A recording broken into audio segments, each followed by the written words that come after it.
Chris O'Neill from Sew the Distance. Thank you for joining me today for this episode of Lessons from an Old Quilt. So in this episode, I'm going to show you a quilt that I purchased at the same time that I bought this quilt. I believe they are both made by the same maker. It appears that both have the same fabrics and just style in them, but they are different in a lot of ways.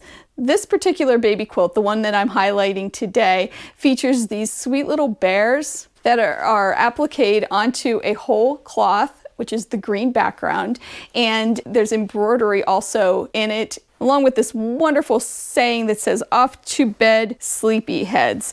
And it's just such a darling quilt, and I just had to get it when I saw it. When I saw both of them, really, but I really love this one too. So let's take a closer look at this sweet bear baby quilt. So as we take a closer look at this sweet quilt, the first thing, of course, you notice is the pictorial design of these little bears that are going up a tree trunk, and they're climbing up, going to bed, and they are in a yellow fabric. And I find that interesting that the maker chose yellow flat fabric, even though there is some brown in it. I guess because it's a baby blanket, it just adds a little bit more whimsy to it, which I think is so cute. And you of course know that they are bears. It's very clear that they are bears. Just like the other quilt that we saw that was made, like I said, by I think the same maker, there's a lot of embroidery on this one. And this obviously was planned.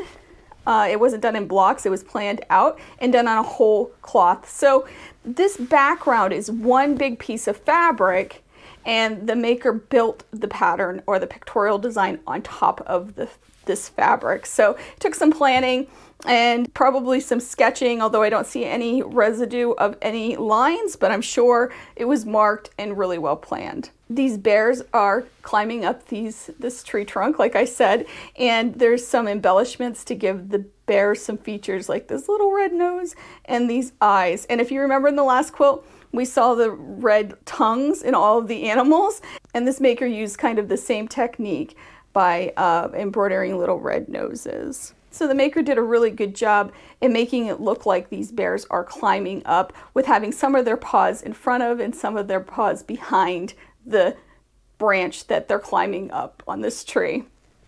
So let's look closely at these sweet flowers. And it looks like they're sunflowers, and they're kind of scattered about, and with these green stems. They don't really look like they're necessarily attached to this trunk, but I suppose they could be. The centers are done.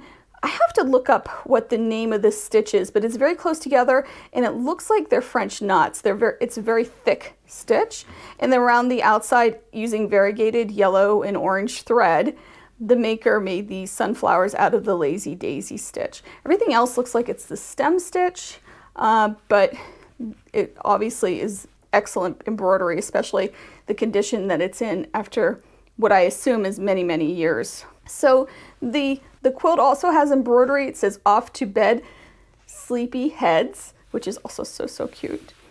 The embroidery is done so well, and it's so neat and precise, and it's another reason why I believe it was made by the same maker. Now there are some significant stains on the quilt, and I have tried to get them out. I'm going to try again. I just bought Retro Clean, and I'm going to soak these and see if I can get some more of this staining out. So let's talk about the binding, because the binding is really cool. I'll take it down here. You can see it's a scalloped edge binding, and there's points on the corners.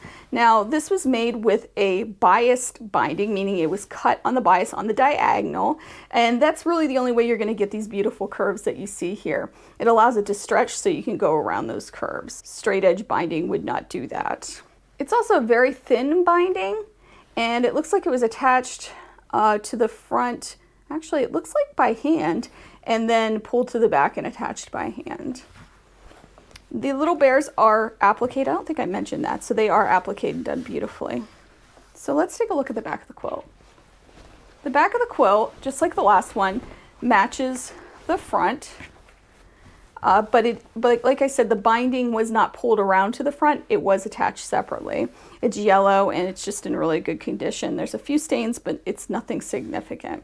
You can really see the quilting. And something I want to note about the quilting is the maker did not quilt through the bears. So as the maker was doing these diagonal quilting, the bears were left unquilted. And I love that because you can see the design on the back, and that's so much fun too. The quilting itself on this quilt is simple. It's just a diagonal quilting. And sometimes keeping it simple, especially when you have such a sweet design like this, is the way to go. It just adds to it and it makes it really soft and nice. And when you wash it, it crinkles up like I've shown before.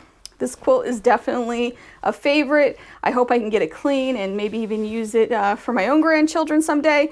And I just absolutely love it, and I'm so happy to share it with you. So there are many lessons we can learn from this quilt as well, like always. And the first thing I want to talk about is that beautiful scalloped edge. Now this is made, like I said, using a bias technique. You need the bias cut because that'll allow it to stretch around these curves. But wow, what a difference it makes with quilts. It just adds another element that can be striking on these quilts, and it's worth exploring. The next lesson we can learn from this quilt is keeping that quilting simple. Sometimes those diagonal lines are just what you need for a quilt. You don't need to always go, over the top with your quilting.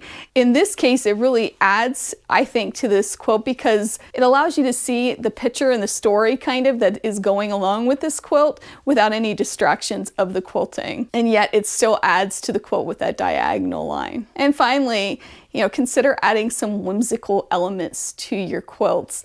These bears could easily have been done in white, but the maker chose to do a yellow, and it's so cute, right?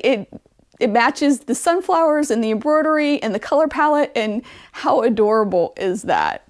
Thank you so much for watching. Please consider subscribing, giving me the thumbs up, and even comment below what you think of this quilt or any experiences you've had with these pictorial quilts like this one. Have a wonderful day, and I hope you make some time to quilt. Bye now.